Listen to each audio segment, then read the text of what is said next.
Wow, we had an amazing discussion today with Joel Weik of BDS and Dr. Anesa Doyle. We are getting into a topic that I am so excited to implement some of these strategies into my own personal life, my professional life at ABA Speech. I have so many ideas swirling in my head after having this conversation. Today, we are talking all about gamification. Gamification. And once you start to see gamification in real life taking place, you can't unsee it. You can't unsee it. And it's everywhere. We're going to talk about how we can use gamification while teaching, how we can use gamification when studying for the BCBA exam. How can we get started with gamification, whether we're a small business owner, whether we want help studying for the BCBA exam?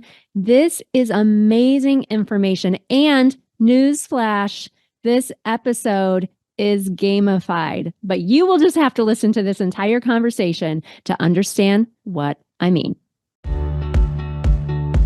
You're listening to the BDS podcast by Behavior Development Solutions, online at bds.com. Your source for evidence-based training in applied behavior analysis since 1998. From premier curriculum supplement and exam prep to RBT training and continuing education, including live webinars and more.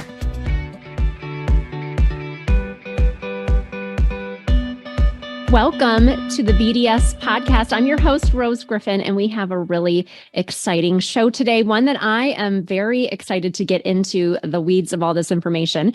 Welcome to Dr. Anesa Doyle and Joel Weik. Did I say that correct? I'm nervous. Okay. Before we pressed record, we were saying all the ways that people don't say our names correctly. And now I'm super anxious. Okay. You nailed it though. It was perfect. Okay. I'm done with work today. Well, I'm really excited. You know, I know both of you. Actually, Joel, have we met in real life, Joel? I don't even know. I feel like, No. okay. It feels like we have, but we haven't. Yeah. One of these days, because I'm going to more conferences. Every month I'm going to a conference out of state. But Anesa, we met in San Diego, I think, at ABAI. Do you remember that? Okay. Yeah, cool. definitely do. I remember it was like a cocktail hour and we connected and Yeah, that was fun. That conference was cool. I got to meet so many people who've become personal friends from it's nice to meet people like that one time in real life. I feel like it like solidifies the relationship or something. And you had those roots from Ohio, which I'm like, oh, that's where I'm from too. So that was cool.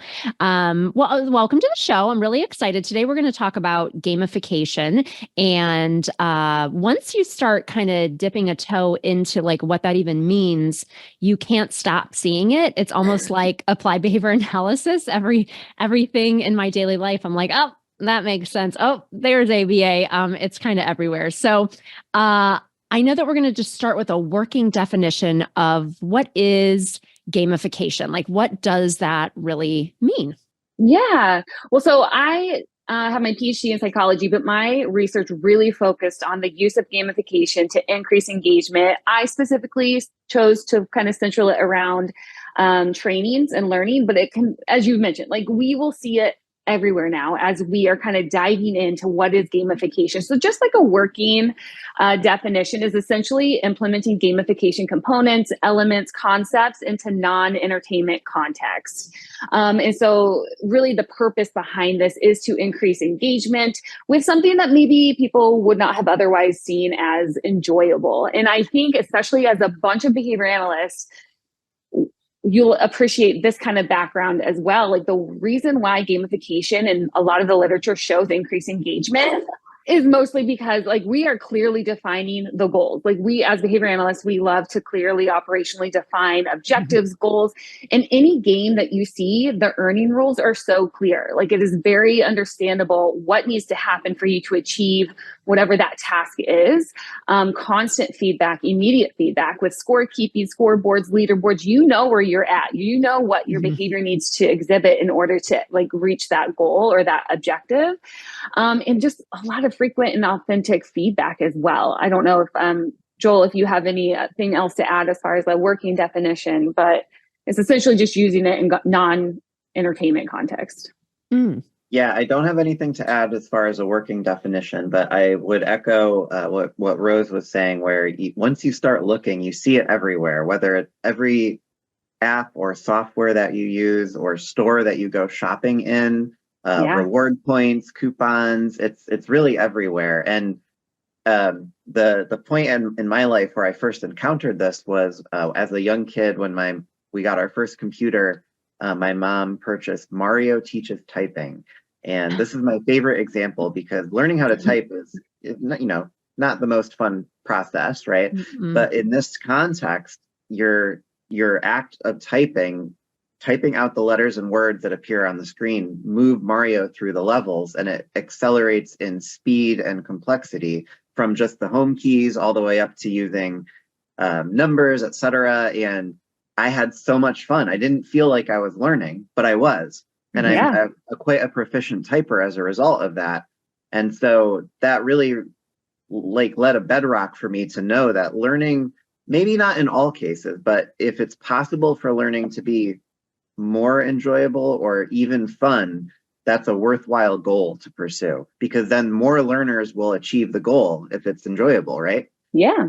And that's what we want. We want as many learners to achieve the goal as possible. So the less aversive and the more fun that it can be, the better for everyone.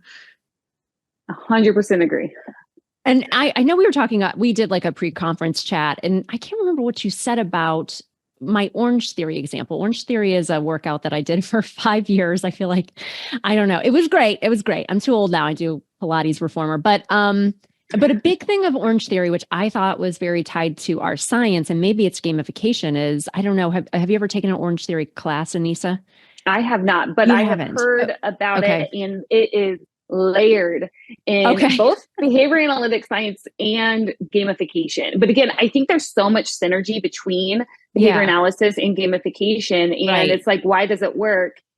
And it may be coined something different, but there is just so much overlapping content in why it works and why it's effective and why we see an increased engagement. But Orange Theory, kind of going back to that example, I mean, I've never taken a class. I've seen high level, but isn't it where like you have a expectation, you have a goal, you have to reach it, but then there's a live.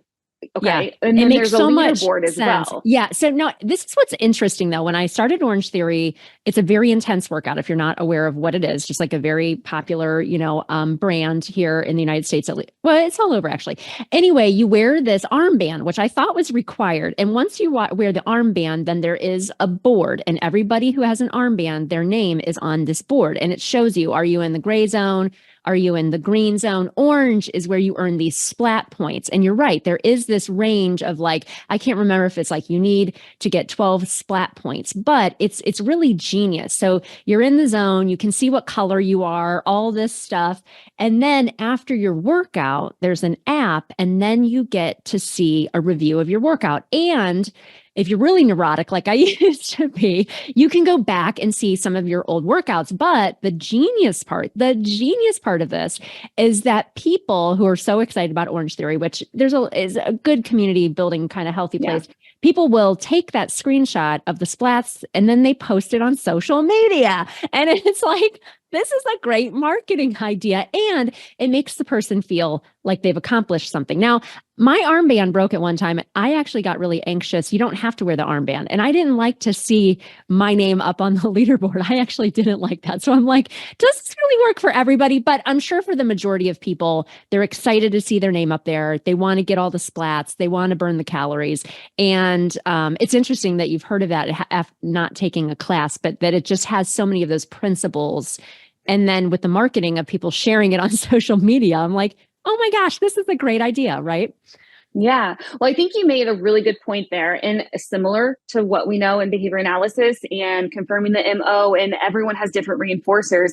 Yeah. Similarly for gamification, if this is something that someone wants to try to implement, you have to make sure that it is meaningful and authentic to the end user. So for you, you're like, I recognize that I don't like the public recognition of where I'm at in the leaderboard, but you were intrinsically motivated by the data to continue to engage in those behaviors. But I think we see this, there are 8 main drivers, motivators for increasing engagement relating to gamification. So you just spoke to the accomplishment, we're earning points, the splat zones, that is really helping to increase that engagement. But then you also hit on the social aspect as well. There are so many gamification components that why they are effective is because they have that social context aligned with it. Even Peloton, they have like the virtual high five. You're seeing who's in the classes with you, especially for like those home workouts where you don't necessarily have external access or transparency, but now you're able to bring that into your living room and you're socially motivated by the external, like, hey, give me a high five. Oh, I saw you were in class with me. Or you're even having like a competition between, I know on Apple Watches, you can like connect with friends and you see when they've engaged in a workout. But again, increasing that engagement with that social aspect to it. Yeah, that's amazing. I would echo that. I had purchased an exercise bike kind of during the mid-COVID lockdown era. I think we all did. Yeah, I'm already on Marketplace. Yes, and, treadmill and rower here. Yeah. I personally was not motivated by the social aspect, but I was really motivated by streaks. And then even when my life kind of got in the way and I wasn't able to get those streaks, I was still motivated by these goalposts. Like you've gone 100 miles, you've gone 500 miles, etc. And you get little trophies and badges along the way. And I think that's something that maybe a common misconception is when people hear gamification, they think of a game or a video game or something kind of like unprofessional, right? But in reality, it's a very fundamental concept of reinforcement that can apply to literally almost every aspect of life, whether it's, your job or a goal that you're trying to achieve. It's not some silly esoteric thing. It's a very core concept to motivation. And I think that's what we want to try to dispel this myth that gamification is kind of like a childish thing, right? It's a very professional and effective tool. And I think Anesa has a lot of experience in that domain. Yeah. So you make such a great point. So first of all, even just meaning, if you add meaning, I can't even say it right, to any concept or task, meaning there is a narrative story. Now we are attached to it. Now we are wanting to be engaged with this because there's this entire narrative and now I care about it. Like that's one area. Empowerment, which you talked about, unlocking, what would you say? Yeah. Streaks. The unlocking, what was it for the app that you were saying? Unlocking a milestone. That's a huge piece to that as well. And I always bring this up. Taylor Swift is wonderful in this area. She has gamification laced through all of her marketing. But even right now, if you're engaging in a specific type of content, it then unlocks a bead that then creates a friendship bracelet. Everyone wants these virtual friendship bracelets.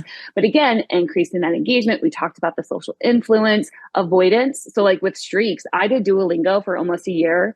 I was trying to learn Japanese and I don't actually think I learned any Japanese even after a year, but I was so motivated to maintain my streak because I didn't want to lose it. But that's an avoidant behavior. Like I'm engaging in this because I want to make sure I'm not losing this. I'm almost a year in. We got the scarcity mindset. So Prime Day, 11% increase in sales because it is this like very small window of time. You might get $1 off of toothpaste, but people are increasing that engagement to shop that day. So that's another area and layer of gamification. So again, it's not just I'm going to go play Mario, and which is great, by the way. I'm going to go play a video game, but no, there's so many ways that we can integrate it, which I kind of refer to as low tech options, where we're just kind of implementing these strategies with the end goal of wanting to increase that engagement with whatever task you're trying to complete.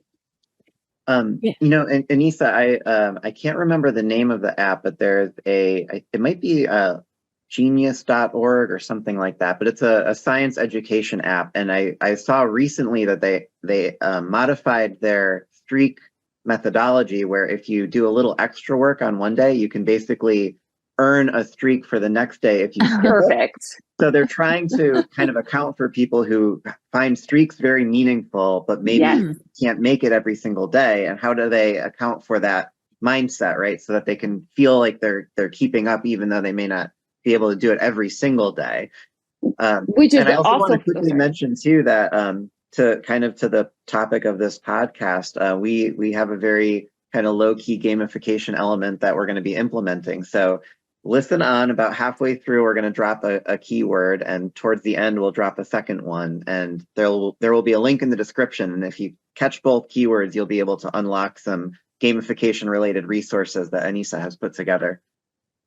I love that. With Joel's help as well. Such a great idea, because my wheels are like spinning as you guys are talking. I'm listening, but I'm also thinking, how can I use this in my business life? I mean, there's a lot of implications, and we get excited about this because we're talking about our favorite things, like that app we like to do, the milestones. I also, I bought exercise equipment during COVID, and there were milestones you hit or things that you accomplish, and it gives you this sense of like accomplishment. I think that was probably really important during that time too. Not to get too deep. But it did feel like you did something. Have you used gamification while teaching? Is that something that you've also done? Yeah, so I'm an associate professor at Capella, and I have integrated gamification all throughout my course. Now, there are some platforms that make it easier. So we do discussions in Yellow Dig where it kind of looks like social media. You can have some sort of reaction, but you can also implement badges with it. And so for me, I'm looking, okay, what behaviors do I want to see increase in my classroom? For my personal class, I had first course in the master's program. I want them coming in earlier in the week to engage in a class task. So discussions, for example, I want them coming in day one of the week so that they are able to time manage the rest of their week so that they're not emailing me on Sunday night at 10 p.m. saying, hey, sorry, I'm going to be late. So I give them a badge on Mondays if they complete their initial discussion post. We do these other things called daily bonus questions in the course every day. It's literally, it's not meant to be tricky. It's literally, we want them to come in. We want them to engage every day to kind of maintain that streak. And then there's other opportunities for them to access badges later on. I do things like I hide code words in my weekly overview videos. I push them out every Monday. Then they find this little code word or this little Easter egg by week 10, because we're 10-week courses. It unlocks a phrase that then gives them resources for the duration of their program. So again, anything that you want to see increased as far as engagement goes, but then making sure that we're giving them meaning. Like for my students in those overviews, like they want to access that resource because otherwise they wouldn't have access to it. And it's anything like APA, course offerings, what are some of the assignments in some of the other classes, like they find that to be very valuable. So now they are super engaged to access those weekly overviews where maybe otherwise, even from personal experience, like I didn't watch those when I was a student, right? So I just wanted to try to integrate different components into the classroom to really increase some behaviors that I think would help them be successful as students. That's a great idea. I teach a class here at Kent State for people becoming BCBAs, the ethics class. And you're right. It's like, it's the 11:30 p.m. Like read the Sunday syllabus. night post. Yeah, right. How many pages? And it's a rubric, people. But it's hard. People get really anxious. I do like a video. People don't have to watch lectures in that class, but I do like a weekly announcement and I do like a short video and I can see who's watched it. And somebody actually commented on it last week. And I was like, oh, wow. Okay. This is exciting. You know what I mean? I try to keep it fresh because, I took some courses like that and it's hard, right, to be online like that. So I guess my next question is, how can gamification be used to help individuals studying for the BCBA exam? How can that take place? I'll mention something that we're working towards where we have some very kind of minimalist gamification aspects in the learning platform as it is now, where we hear feedback from learners who will try to beat their speed at completing a module, their fluency timer limit. If they could finish it in 6 minutes or if they could do it in 5 minutes. So they'll work to, to improve their speed. And then in some cases, we do have modules with the criterion lower than 100%. And so they may get the green check if they finish it to 80 or 85%, but they want to beat their high score. They want to get to 85 or 90 or 95 and kind of work their way up. But some things that we're working on building in at the moment are a little bit more kind of obvious gamification aspects. So as you are answering questions, you're earning tokens, and those tokens are kind of analogous to points. And those tokens can be used later on to convert into reward points in our store to purchase CE courses. So once you've passed the exam, now you need CEUs, and this is a way to kind of provide that continuum of education over their career. And then other things too, like After you complete a unit, like say unit A or unit B, you might get a trophy that represents completing the entirety of that unit. And then I also am really interested in the idea of kind of unknown rewards, right? So it's like you might just get a little The pop-up that VR. says, you answered your 100th question. You get a little badge or a little notification that that's happened, or you've been learning for 20 hours. Congratulations. And these are things that wouldn't be as obvious as, I know I'm going to get a trophy at the end of each unit. It'll just kind of surprise you. And I think that when you combine the elements of known and unknown rewards or acknowledgements, it keeps things interesting. Yeah, and there's actually a lot of data that shows too that with variable ratio or the unpredictability, that is the most impactful ratio as far as giving any type of reinforcement in a gamification framework. So I think I love that you guys are not only doing that, here's the clear expectations, but here are some also VR gamification components that will really drive that engagement as well. So love that. I also think like before that is fully out to end users, the public, a low tech way is even creating a Google Sheets with peers that you are working with. And you can even use code like username. So if you don't want your name to be like Anesa Doyle, you have completed this many modules, but there's a way for you to track that to then even be compared to your peers in that study group to be like, oh, well, I completed 90% of this task list at 95% accuracy. Now I'm kind of seeing that, again, that social aspect to it, where I'm like, oh, I want to compete with that. And I want to try to do 92% completion or whatever it is. I think there's so many different things that we can set up. Weekly quests or challenges. Again, you can have your peer group or even just individually, where you're like, okay, I'm setting this criterion. I'm going to go on this quest today. I'm going to complete this many modules. And if you meet it, then it unlocks whether something you personally have implemented for yourself, you have a maybe accountability partner that's kind of helping you track to make sure that you are meeting those goals. But if you just frame it in a way that's like, no, we're going to play a game. This is going to be fun. We're going to go on this quest this week. Again, goes back to that meaning. There's a narrative behind it. It's a different frame than, oh my gosh, I have to do BDS and I have to get through all these modules. So I think that is another aspect as well that really helps just to make it more fun. Yeah, because I acknowledge, because we have the data to know that it takes the median learner over 80 hours to complete our course, right? And so someone can feel very motivated on the day that they go buy the product, but not really appreciate what they're kind of signing up for. And so how do you maintain that motivation over 3, 6, 12 months? And these are wonderful techniques to do so. We also have a study scheduler where you can put in your desired completion date and it will tell you the minimum number of modules you need to complete per day in order to hit that goal. So it's making the task more granular. You know what your daily or weekly goals are instead of just, I have 400 modules to do in 6 months. I hope it works out, fingers crossed, but that's not a very effective planning strategy versus breaking it down into daily or weekly goals and then adding some kind of narrative or gamification element to make it a little more fun and interesting and take away from just the sort of the raw task. You're like layering something on top that's more engaging.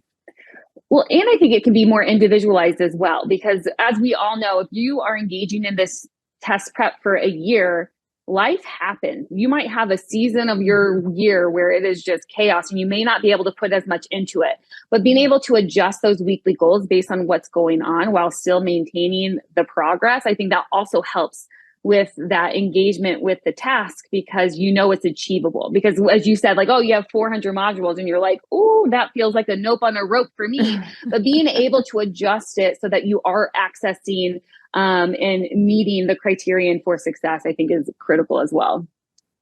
And this might be a good time to drop our first code word, which is sunflower.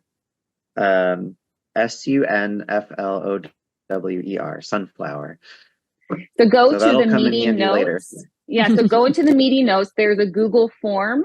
And so again, this is also a really great showcase of how you could just low tech and there we go.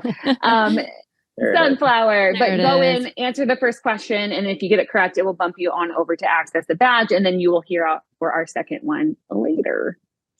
I love that. I love that. We are doing the thing that we're talking about. So Joel, because I think that scheduler is that a newer thing? Because when I use the modules, because I did use the modules, this is how this all started, how I met Joel, but I won't bore you on the details, but I talked about it on social media, how I use the modules, and I passed the test the first time. But is that scheduler new? Because I feel like I made my own schedule way back in the day. Yeah. It's so funny you say that, Ruth, because I was talking to someone in Canada recently, unrelated topic, but they used the modules and passed on their first try. And they sent me a spreadsheet they made that had it all with formulas, and you could put in, it was like an analog version of what we have in the platform. So it's about 6 years old. I don't know when you sat for the exam. Like 12 or 13 years ago. So okay, yeah. So, but it's also funny because one of my first tasks when I started working for BDS about 11 years ago was to create a spreadsheet that had the study scheduler functionality. So people would put in, their desired completion date. They could enter in a field if they had, say, a vacation coming up. There were 7 days they knew they weren't going to be studying. And then there was a checkbox if you knew that you couldn't work on weekends, for example. You could check that box. It would back that out of the formula. And then it would say, okay, you need to do 3 a day, to complete on time. But now it's actually integrated into the platform, which is way more convenient, obviously. But it's neat to talk about the growth because, I mean, when I used the BDS modules, and it was interesting because I didn't it wasn't required by my school. I think that was like how I wanted to study for the test. But I'm very much like a list maker and a to-doer. So I made my own study schedule. And see, way back in the day, we didn't have all these fancy things, right? I was just pen and pencil. Interesting. Are you one of those people, Rose, that like if you do a task but it wasn't on your to-do, you write it down, cross it out? I am one of those people. It feels good. It does. Feels like a dream. I have a clipboard and I have various things and I have notebooks and I cross things off. I'm trying to be more digital. Joel's actually helped me with that, but I'm trying to be more digital because AI is our friend. It's helping. Okay. So when I do my to-do list, I always like to add a few things that I know I was going to do anyway. Like for sure. Behavioral momentum, right? Like walk, brush my teeth. And it's like, I know I'm going to cross a few things off no matter what happens. And it feels motivating. Yeah. It's good. We have to do that. Yeah. So momentum going. All this talk about the gamification and the ways that it can be implemented. How can we measure if gamification is working? Like with your teaching and or on a larger scale, in a business sense with BDS, with participant data, like what data are we getting to say like, yes, this seems to be.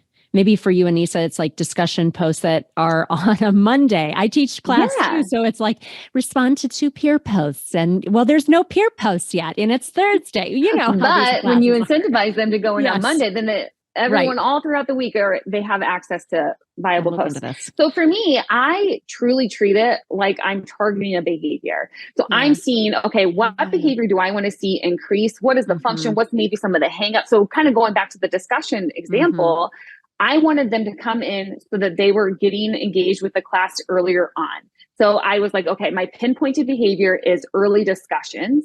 And then now I am kind of creating that intervention around it where, okay, you post on Monday, then you access this badge, which gives you 5 extra points for the week. And then I'm able to track progress because now I'm able to see how many Monday badges did I give out in this week, what percentage. And it's close to probably 40 or 50% of my students are coming in on Mondays to do their posts, which I have a very large class. So half of the class coming in early, I'm seeing, okay, this is working.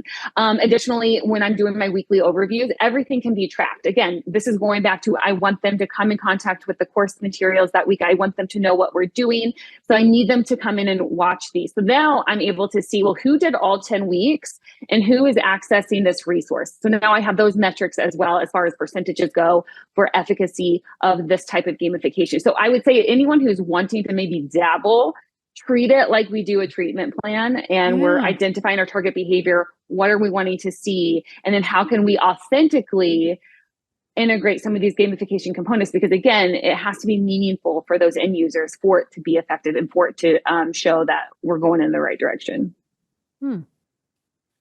Yeah. Yes, and on our end, since we haven't really implemented this yet, it's still a little theoretical, but what we're hoping to be able to do is have the new gamified version of the platform be something we can optionally turn on for, like, say, half of those who subscribe. So we have this A/B test that we can analyze, and then elicit feedback or solicit feedback. And there's certain metrics we can evaluate, like even just survey responses, right? Like, are people saying that they found it aversive? Like that's something I hear a lot. I kind of hate to say it, but one of the most common comments I'll get at a conference is, "Oh, BDS, I hate you, but I passed on the first try and I recommend it to everybody." And I'm like, okay, we're working on that. We because it is an effective tool. Yeah. So, to the degree that we can receive feedback that indicates it is less aversive and perhaps hopefully more fun, that will be a very obvious metric that we can measure. But there's other little things we can also evaluate, like how many people are kind of quitting the modules early, things like that. So there's a lot of data points that we'll try to look at and see if we can, narrow it down if this effort has been successful. Is there a way to share how you're doing with the BDS modules, or that you completed? I go back to social media because whether I like it or not, that some days I do. Social media is just, a big part of what I do at ABA Speech. But can you share with people? I'm thinking of the Orange Theory example, like, oh, I went to this class, I got, 20 splat points, and then people put it on their Facebook story or their Instagram story or whatever. Is there a way to do that currently at BDS, or is that something you're thinking about? Because I know social media is, it's kind of the world that we live in now. Yeah, that's a really, really good question. At the moment, there is not a way other than people may post a screenshot or go under their own effort. But another aspect we're working on building in would be some kind of a share button so that they could say, like, I hit my goal today. Yeah. Something like that. And another thing you just reminded me of, this has a little bit of crossover to the recent episode you did with Steve and Jim about micro-credentials, but we're working with a company called Credly. They are a part of the Pearson family of companies, and they issue digital badges. And what we want to do is award those who complete the entire course to Criterion a digital badge. And one of the reasons for this is that we've heard from some employers that they actually will provide an incentive to staff for completing our modules to Criterion. And so we want to kind of memorialize that in a more formal way with a digital badge that they could put in their LinkedIn profile, their email signature, share on social media, and provide, because really we want people to complete the modules, not the main reason being that our data supports that those who do complete them have that really high chance of passing the exam, right? And so whatever we can do to increase people to stick it through and get to the end and attain Criterion on the course, hopefully there will be better exam prep pass outcomes for more people. And so if this badge that they can then share, and if their employer provides an incentive, even better. So that's not quite as granular as gamification. It's sort of like at the end of the quest, you get this trophy, this badge. We do want to provide incentives along the way. And those are things like earning points, or getting trophies, or those variable reinforcement. I'm not a behavior analyst. I'm sorry. VR. Yeah. Okay. The unpredictability of it. Yeah. You never know. You never know when reinforcement's coming. You never know. That's why you're always. And along the way, hopefully, you're completing modules, you're getting your green check marks, you're making progress. And that's another, even this is a really small thing, but right now, as you're completing modules, there's no very visible indicator of progress. So what we're doing now is when you go into a unit, we're going to provide a progress tracker, like a circle that fills in a circular progress bar. So as you're completing modules, instead of saying you've completed 1 out of 440, that's not that exciting. But if you completed 1 out of 30 within a unit, now that feels like something, right? And so when you going back to that narrative. Yeah, you break a big task up into smaller quests, smaller tasks. The progress feels more salient, and I think that will hopefully help. Yeah, I love the idea of being able to share on social media. I'm probably biased, but I do think that people that are taking the BCBA exam are probably utilizing social media. And I think that that's awesome. And yeah, BDS is just so, reputable, and it's hard. Like the modules are difficult. And when you get through them, you are ready. Like you may not feel like it when you walk into that testing center, like I did 12 years ago, but you really have done all you can do to prepare. And I think the idea of having some badge that says you completed it, I do think that it lets an employer know, like, oh, wow, this person is smart and knowledgeable and can stick with it. You know what I'm saying? Yeah, that's another piece of it. I think a low tech way that you could access social media right now would be every week you're doing a BDS progress, literally Facebook post, and then people on the thread share their screenshots. Right. And then that builds that community. Now you're able to connect with people who are also in a similar place as you. Hey, let's connect, let's study together. There's that social piece to it. But then of course it would be great longer term to have that cute little share button. But yeah, no, I love that idea, Anesa. I think we're gonna have to do that. Take it. Yes, it can be like a cute name, like every Friday. Yes, yes, yeah, something with alliteration. Yeah, something with alliteration. Oh my gosh, I love that. So I feel like we've talked about a lot of things that are exciting, and I am like thinking in my mind, how can I utilize this more in my life? But what would be like a tip, like on how to get started with gamification that doesn't feel so overwhelming? Because we have talked about a lot of different things, which has been great. But I think sometimes when I listen to a podcast, I need like that one. For sure. I know you're going to add the code word at the end. So maybe that is leading into what those resources are. But yeah. So, I mean, again, for me, I'm just pinpointing what behavior do I want to see increased. Like I literally am starting there. And then based on, again, the community, what they're motivated for, that's then going to kind of guide the decisions as far as what gamification will be implemented. Because again, going back to the very beginning, it has to be meaningful. It has to be something that your staff or whoever you're working with, they have to find value in the gamification that's being implemented. So even as Joel said, with the BDS, that it will access, I'm sorry, what was the BDS? It was to access when they complete after so many points purchases in the store. Reward CE.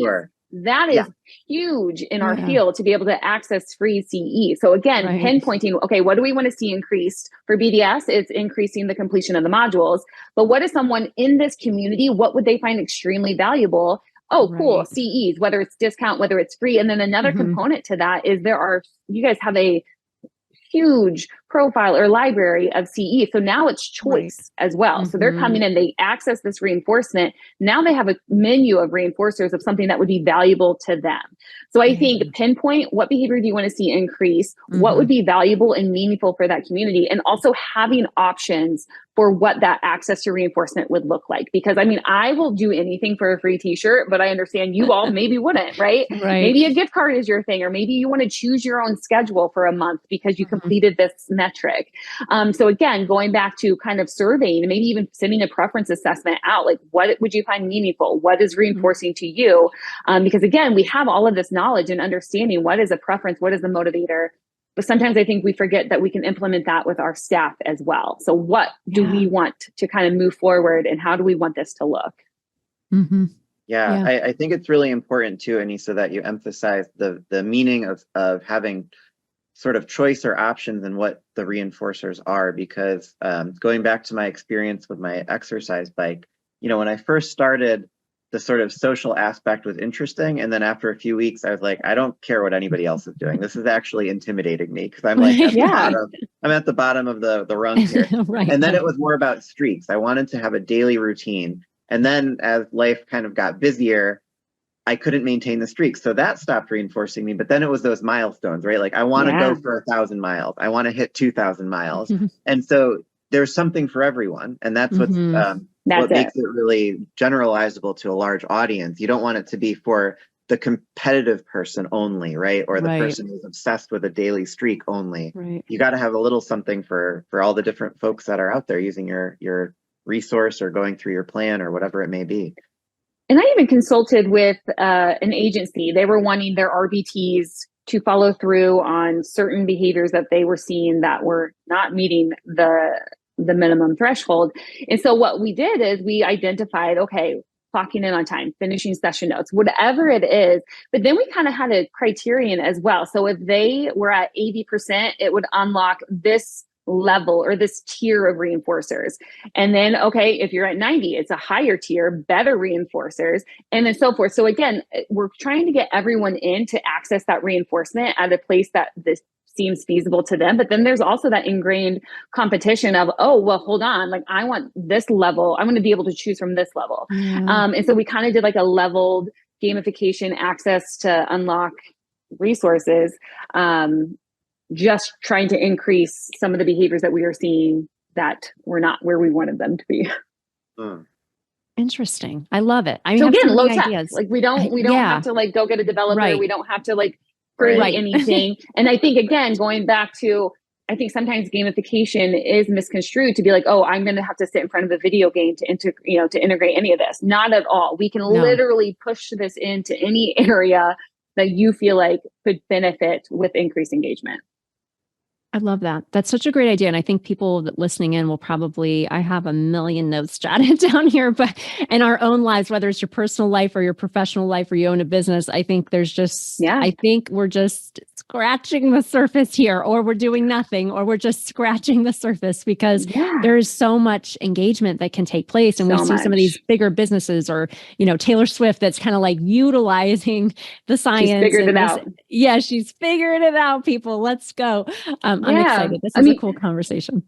You spoke about entrepreneurship. So I did product development a couple of years ago, and we had an issue. One of our production runs, we had our 3 colors, but then they somehow put in a red color, and then we're like, well, what are we going to do with this? This is not in our delivery. So then we took that as an opportunity to be like, okay, exclusive, only 1 month. And they sold out so quickly because again, it's that scarcity. So there are things that you could do as well. Like some people might be like, oh, shoot, now we just have to scrap all of this inventory. But no, there's a way to make sure that we're increasing that engagement and people are following through and engaging with it. So like, to your point, you can literally, there's so many ways that we can implement this to make sure that we're seeing the end result of the targeted behavior. I love that. So great.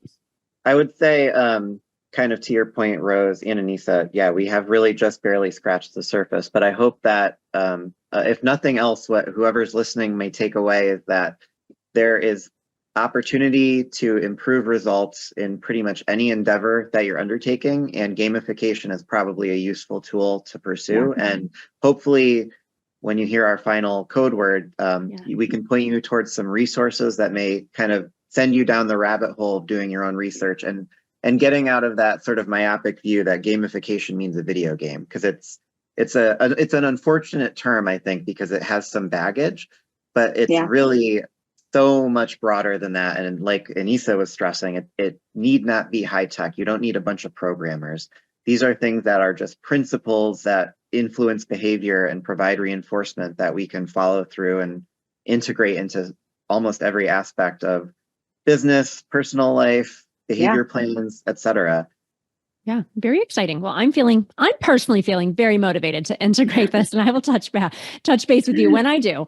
For those of us that are listening, what is that final code word that you want to share so that we can get those resources? Yeah, so the final code word is target. So fun fact, Joel and I it was during the pandemic, we were connecting on something. And then I was like, oh, hold on, I just want to go walk around Target. And so we just like, you know what, let's just make the second one Target. So if you go in and you answer that correctly, it will then put you on over to a completed badge and then a link to access gamification resources. Now, this is a live document. So as I'm kind of finding different resources that I find valuable, I just kind of throw it in there. So it's ever evolving, ever changing. Or if you even are like, hey, I stumbled across this gamification, send it to me. I can add it to the list. It's just a working document that I hope that people will start exploring and maybe seeing that gamification could be implemented within their community. Wonderful. Well, thank you so much for coming onto the show. This was a great conversation, and I cannot wait to get those resources. Thank you, Rose. Thank you for having us. For more information about BCBA exam prep and curriculum supplement, RBT training, CE courses, including live webinars and more, please visit bds.com. We know that learning is a lifestyle, not a destination, and we thank you for including us in your journey by listening to this episode of the BDS podcast.